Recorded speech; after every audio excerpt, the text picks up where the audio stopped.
예, 오늘 또 이어서 이제 제가 꼼수로 이제 글 쓰는 방법 좀 소개를 드리겠습니다. 자료로 쓰기입니다. 보통 이제 글을 쓸 때는 내 머릿속에 있는 것과 내 머리 밖에 있는 걸 가지고 글을 쓰죠. 머릿속에 있는 게 많은 분은 덜 이제 자료에 의존하죠. 근데 저 같은 경우는 거의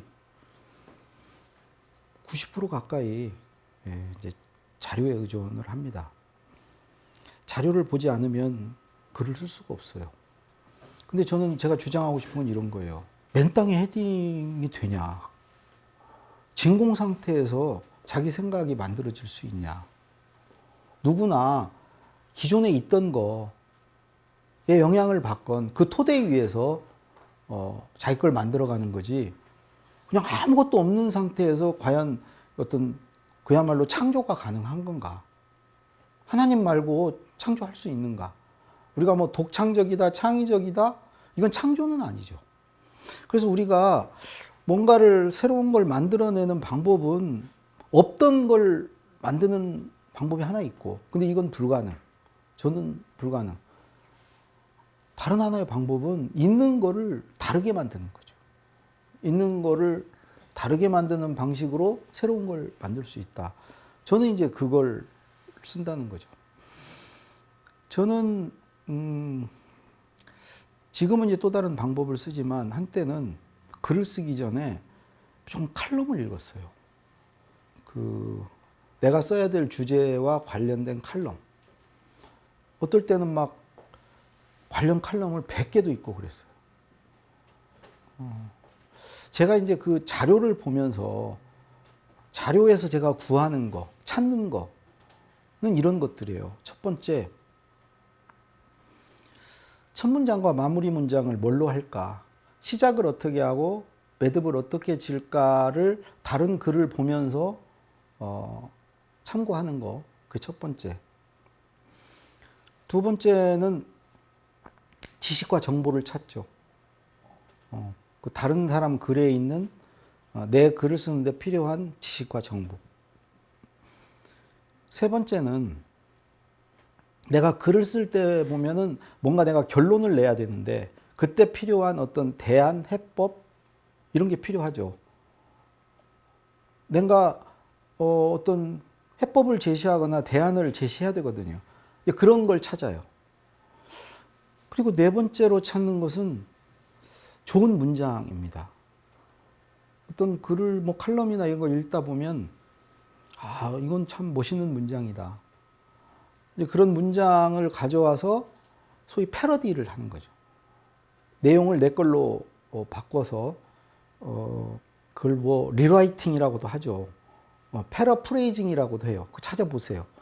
그 문장의 형식은 그대로 놔두고 내용만 내 걸로 이제 바꿔주는 거죠.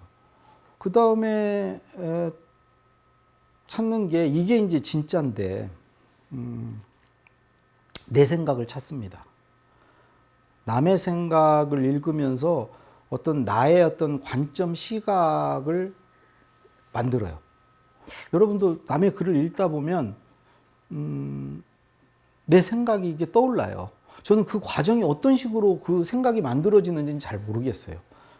대략 내가 유추해 보건데 글에 A라고 써 있으면 이게 A-가 돼서 그 내용이 약간 변형돼서 내게 만들어지기도 하고요.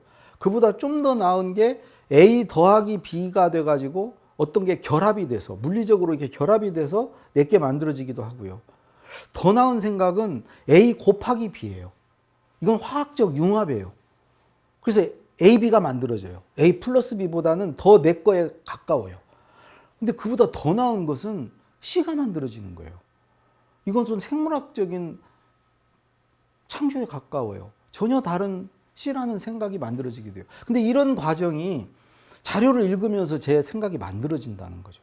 아마 여러분도 느끼실 거예요. 남의 글을 읽다 보면 내 생각이 떠올라요. 근데 여기서 이제 제가 더 진화해서 더 나은 방법을 찾은 것은 칼럼만 읽는 것보다는 동영상 강의도 듣고 책의 목차도 보니까 더 좋은 생각이 떠오르더라. 그러니까 칼럼은 읽는 것이고 동영상 강의는 듣는 것이고 책의 목차는 보는 것이죠. 그리고 또 동영상 강의를 들으면서 걸으면서 들으면 더 좋은 생각이 떠오르더라. 칼럼을 기왕이면 카페에 가서 어떤 음악을 들으면서 칼럼을 읽으면 더 좋은 생각이 떠오르더라. 그래서 이 자료를 이용하는 데 있어서도 융복합이 필요한 거죠. 근데 여기서 이제 우리가 자료를 대하는 자세의 문제인데요. 가장 중요한 것은 이런 생각을 좀 가지셔야 돼요. 첫 번째는 글을 쓸 때, 자료를 찾을 때 어딘가에 반드시 자료가 있다는 확신을 가지셔야 돼요. 있어요. 아직 못 찾았으면 덜 찾은 거예요. 찾으면 있다. 있다는 확신을 갖고 찾는 사람과 그렇지 않은 사람은 자료를 찾느냐 못 찾느냐 차이가 나요. 두 번째는 자료를 찾았으면 이 자료를 읽고 나면 내 생각이 만들어질 거다.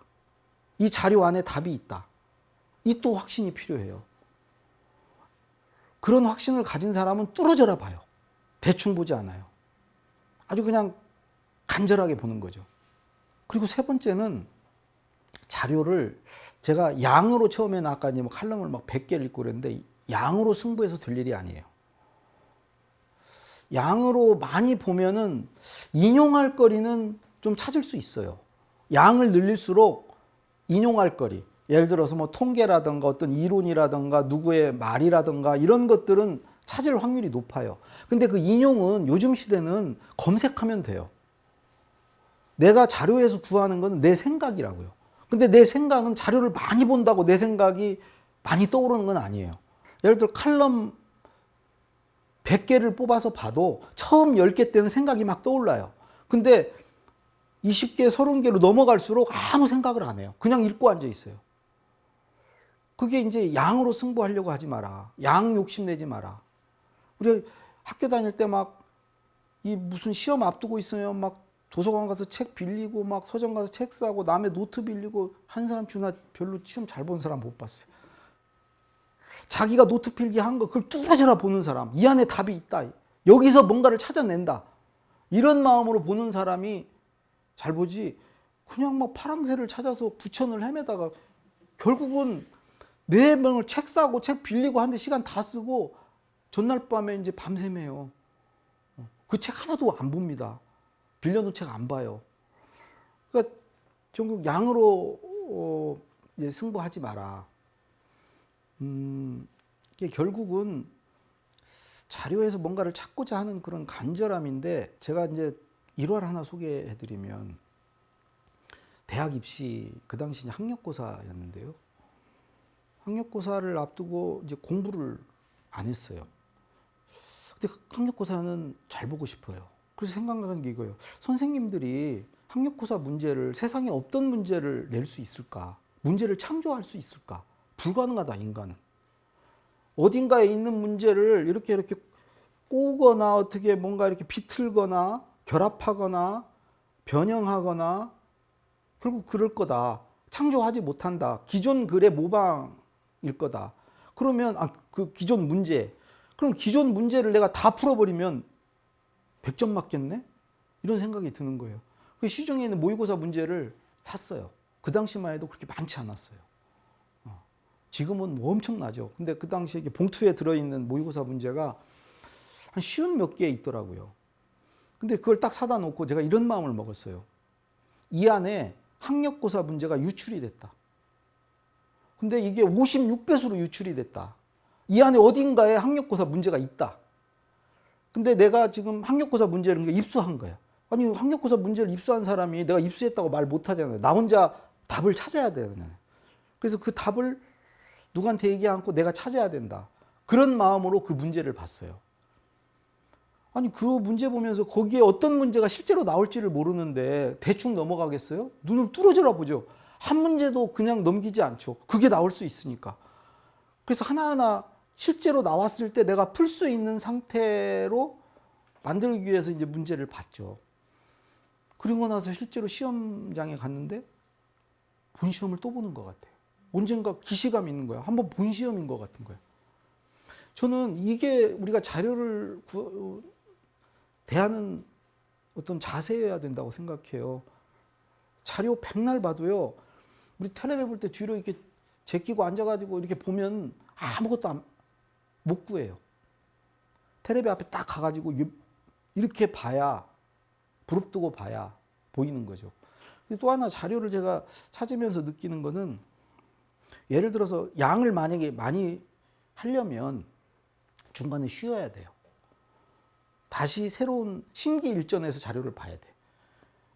예를 들어서 막 10개를 자료를 본다 그러면 계속 이어서 보면 나머지 뒤에 5개는 여벌로 봐요. 그 뇌가 아무 거기서 뭔가를 구하려는 마음이 없이 그냥 보는 거죠. 근데 나는 몰라요. 시간 낭비예요.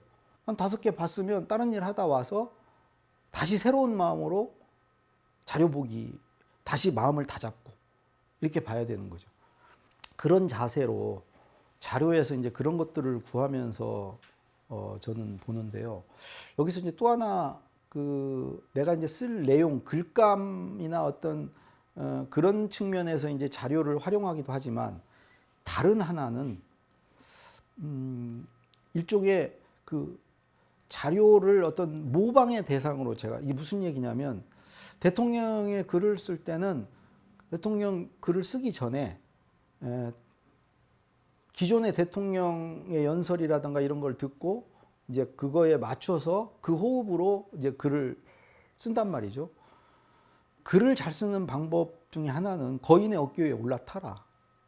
자기가 본받고 싶은 뭐 벤치마킹 모델이 됐건 누구를 정해서 그 사람의 글을 흉내내라. 제가 고등학교 3학년 때 국어교과서 15과가 한국의 현대시였어요. 거기에 나와 있는 시를 선생님이 다 외우라고 그래서 강제로 외웠죠. 강제로 외웠는데 그걸 외우고 나니까 시가 써지더라고요. 시를 그냥 암송했을 뿐인데 시가 써지기도 하고 막 시를 쓰고 싶기도 하고. 야간 자습 저녁 먹으러 친구들 나갔을 때 칠판에다 제가 자작시를 하나씩 썼어요. 그게 그 시를 외운 결과예요. 그래서 그때 이제 어떤 경험을 가지고 저는 누구의 칼럼을 한 30개를 뽑아가지고 5번씩 읽었어요. 첫 번째는 그냥 읽고 의미를 파악하면서, 두 번째는 요약하면서 읽어보고, 세 번째는 반론해보고, 네 번째는 그 구성을 이렇게 따라서 해보고, 다섯 번째는 이제 내 글을 쓰는 식으로, 이것도 일종의 저는 다 모방이라고 생각해요. 파스칼이 그랬죠. 순서만 바꿔도 새로운 거다. 그런데 저는 이제 모방이 그게 표절이 되고 도용이 되고 짝퉁이 되고 모조가 되고 이 가짜가 되는 것은 기존에 있던 거를 답습해서 그렇다. 그걸 클리세라고 그러죠. 있는 그대로, 그러니까 자기를 관통하면서 그게 더 나아져야 되거든. 그랬을 때 그건 표절도 아니고 도용도 아니고 그렇거든. 그러니까 나아지기만 하면 되는 거죠. 내 걸 만들어내면, 있는 거에 그대로 베끼는 게 아니고 만들어내면. 그래서 이것도 이제 그 모방 능력이죠. 이거를 잘하려면 첫 번째, 기존에 있던 것을 많이 봐야죠. 그러니까 검색 능력도 좀 있어야 되고요. 잘 찾아야 돼요. 자료를 찾더라도 잘 찾는 게 첫 번째야. 요즘 젊은 친구들이 이제 그런 능력은 정말 탁월하죠. 어디에 뭐가 있는지를 잘 알고, 우리는 모르는 어디 사이트 같은 거 잘 뒤져서 잘 찾아와요. 첫 번째가 이제 찾아오는 능력이고, 두 번째는 찾아온 것을 자기가 이해를 해야죠. 무슨 뜻인지 그게. 이게 두 번째가 이제 그 이해를 하는 것이고, 세 번째 필요한 것은 요약과 분석이에요. 그 밖에서 있는 것들은 되게 많아요. 근데 그걸 다 취할 수 없어요. 필요한 것을, 그러니까 예를 들어서 정보다 그러면 정보가 가짜 정보도 있고 진짜 정보도 있고요. 고급 정보도 있고 저급 정보도 있고요. 또 지식도 남들이 다 아는 지식은 자기만 이거 새로운 거라고 생각하면 안 되는 거죠. 그거가 이제 분석이죠. 예를 들어서 이게 정말 유용한 정보인지 또는 이게 남들이 잘 모르는 수준 높은 지식인지 이런 것들을 이제 그런 분석하고 그 분석된 거와 병행해서 그걸 요약하는 거. 이 능력이 필요한 거죠. 이 요약 능력은 그런 점에서 굉장히 중요한 거예요. 세상은 자료 천지예요. 그걸 얼마나 잘 요약하느냐가 내 글쓰기 실력이 되는 거죠. 우리가 뭔가를 읽거나 듣는 거는 요약하는 과정이 공부도 요약하는 거죠. 많은 거에서 중요한 걸 추려내는 거니까. 근데 글쓰기는 또는 말하기는 중요한 거에 살을 붙이는 거예요. 역순이에요. 요약을 잘하면 늘 읽기도 잘하는 거예요. 요약 능력을 키우는 게 우리가 학교 다닐 때 공부라는 게 그 요약 능력 키우는 거예요. 주제 찾고 별표 치고 번호 매기고 밑줄 긋고 이거 잘하는 사람이 이제 글을 잘 쓰는 거죠. 그럼 요약의 방법을 알아야 되겠죠. 요약의 방법은 기본적으로 불필요한 걸 버릴 줄 알면 요약 잘할 수 있어요. 이거는 의미 없어. 짝짝짝 지우고 남기는 걸로 요약할 수 있죠. 두 번째는 중요한 거에 밑줄 긋고 별표 치는 걸로 추려내는 걸로 요약할 수 있어요. 세 번째는 압축도 있어요. 한 장짜리를 반장으로, 반장짜리를 또 반장으로 압축하는 능력. 이 훈련할 수 있는 거예요. 압축하는 능력. 네 번째는 정리하는 능력. 아, 여기서 얘기하는 게 세 가지야. 1, 2, 3. 이렇게 정리하는 능력. 그러니까 자료를 찾는다는 건 이런 능력이 있는 거죠. 그래서 자료가 어디 있는지 아는 이 검색 능력, 이런 것 다음에 그걸 이해해가지고 분석하고 요약하는 거. 여기서 그치면 결국 남의 글이에요, 그거는. 여기서 한 단계 이제 더 필요한 게 어떤 거냐면 그거를 내 글에 접목시키고 적용시키고 활용하는 거예요. 내 글에 녹여 넣는 거예요. 예를 들어서 어떤 지식을 그냥 단순히 요약해서 소개만 하면 그건 인용이죠. 어떻게 그걸로 글이, 어떻게 내 글이 되겠어요? 그럼 내 글이 안 되는 거죠.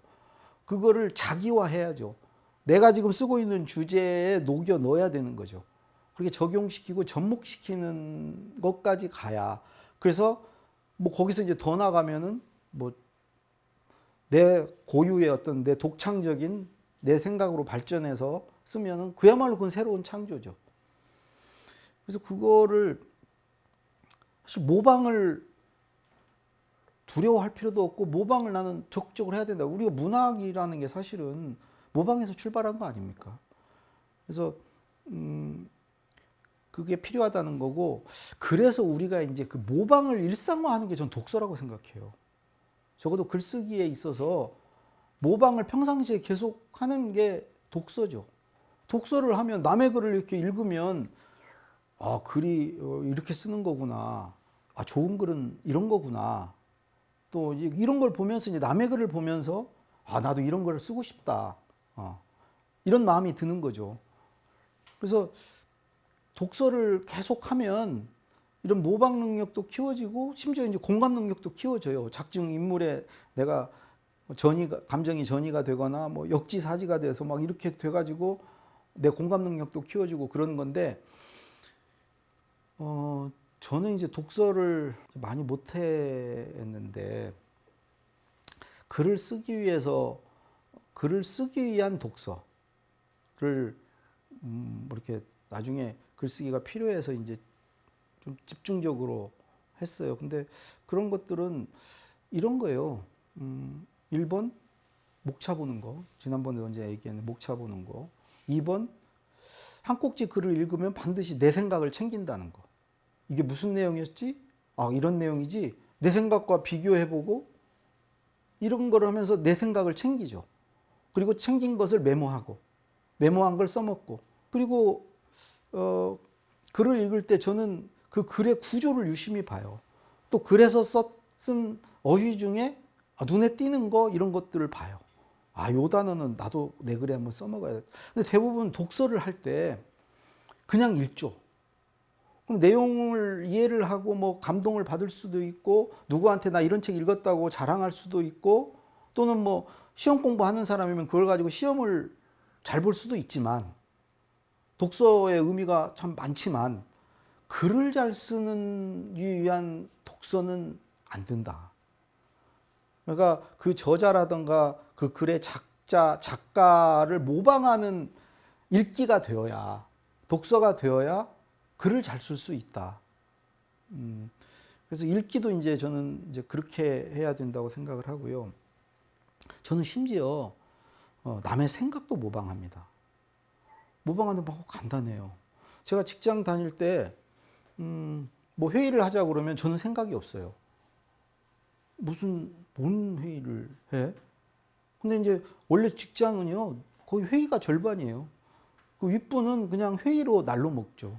자기가 뭔가 필요하면은 아랫사람들을 이렇게 모아가지고 결국 그 사람이 취해요. 그 사람 거예요. 그래서 회의를 하자 그러면 일단 저는 반감이 들어요. 또 할 말도 없어. 근데 회의에 참석해서 이렇게 얘기를 듣다 보면 누가 뭔가 의견을 내죠.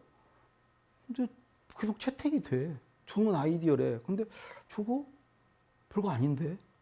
나도 저 정도는 할 수 있는데? 이게 컬럼버스 달걀 같은 거예요. 막상 듣고 보면 별거 아니에요. 그래? 그럼 나도 저런 얘기 해야 되겠다. 그럼 다음에 이제 또 회의하면 또 못해요. 또 그 친구는 해요. 그럼 이제 다음부터는 제가 회의를 하자 그러면 그 친구를 딱 봐요. 저 친구 또 이번에 뭘로 치고 나올까? 그 친구를 보면 생각이 나요. 그 친구를 모방하는 거예요. 심지어 저는 일을 할 때도 그래요. 제가 어디에서 이제 어느 자리에서 일을 하다가 내가 풀어야 될 과제를 못 풀었어. 윗사람한테 계속 이렇게 혼나다가 다른 데로 발령이 났어. 근데 어느 날 그 부서에 이렇게 들렸는데 내 후임자가 그 문제를 푼 거야. 근데 푼 방법이 뭐 대단한 방법이 아닌 거야. 저 정도를 왜 내가 생각을 못 했을까? 이런 생각이 또 드는 거예요. 예를 들어 대통령이나 회장이 찾아서 가서 대통령이 뭘 물어봐요. 근데 생각이 안 나. 머릿속이 하얘져. 근데 내가 내 자리로 돌아올 때는 생각이 나. 이 얘기를 왜 안 했지? 그래서 내가 나를 이제 느낀 게, 나는 내가 당사자가 되면 생각이 안 나는 사람이구나. 왜냐하면 내가 잘하려고 하니까. 검열을 너무 심하게 하니까. 그냥 순간적으로 이 얘기하면 뭐라고 그럴 것 같고 막 그러니까 이 얘기도 하면 안 돼. 그러니까 스스로 그냥 막아버리는 거죠. 안 하면 본전이니까. 위험하지 않으니까. 그래서 그다음부터는 훈수 두듯이 보자. 내 후임자라면 이걸 뭘 어떻게 해결을 할까? 저 친구라면 뭐라고 아이디어를 낼까? 더 나가서 무슨 TV에 토론 같은 걸 보면은 저 친구 저렇게 답변, 나는 뭐라고 답변을 할까? 계속 이런 걸 하는 거예요. 뭐 인터뷰 누가 한 기사를 보면은 질문만 보고 나라면 뭐라고 답변을 할까? 또 이런 것도 있죠. 상대편을 보는 거죠. 내가 보수면 진보는 뭐라고 생각할까? 또 내가 이렇게 주장했을 때 그쪽에서 뭐라고 반박을 할까? 이런 걸 계속 생각해 보는 거죠. 노무현 대통령 글 쓰실 때 항상 1번 자기 주장을 한다. 2번 자기 주장의 약점, 허점을 본다, 얘기한다. 3번 남의 주장을 소개한다. 자기 반대편 주장을. 4번 반대편 주장을 평가한다. 이런 과정이 사실은 우리 그 메타인지라고 그러잖아요. 자기 생각을 생각하는 거예요. 위에서 보는 거죠. 예를 들어서 회사에 다니는 사람이 회장의 위치에서 내가 회장이라면 이 사안에 대해서 어떤 판단, 어떤 결정을 할 건가, 어떤 선택을 할 건가 생각해 보는 거죠. 이게 저는 전부 생각의 모방이라고 생각합니다.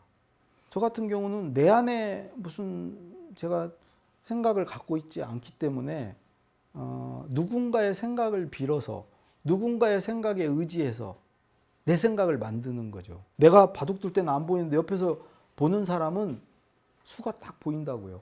그런 것들이 이제 생각의 모방이고요.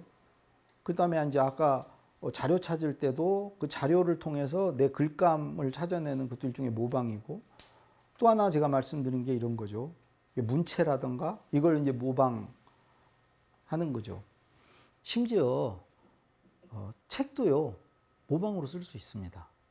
제가 또 그건 해봤고요. 한 두 가지 방법만 알려드릴까요? 하나는 진짜 쓰고 싶은 책, 이 책 참 마음에 든다. 나도 이런 책 쓰고 싶다. 하나를 고르세요. 그 책을 한 10번 읽으세요.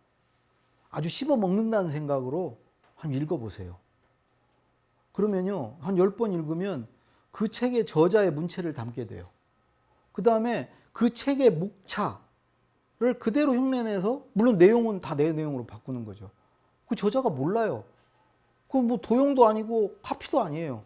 내용은 다 내 내용이. 그리고 내가 항상 이제 뭔가를 쓰려고 할 때 두려운 것은 과연 이게 책의 거리가 될까? 독자들이 이걸 반길까? 근데 이미 책에 나와가지고 독자들이 반겼잖아요. 검증이 된 내용이잖아요. 그러니까 내가 써도 되는 거예요. 자신감을 가지고. 대신에 그 내용은 안 봐요. 내용을 보면 선입견이 작용하거나 아니면 그쪽으로 끌려가게 돼요. 내용은 안 보고 내용은 내 내용으로 쓰는 거죠. 이게 과연 무슨 표절인가요?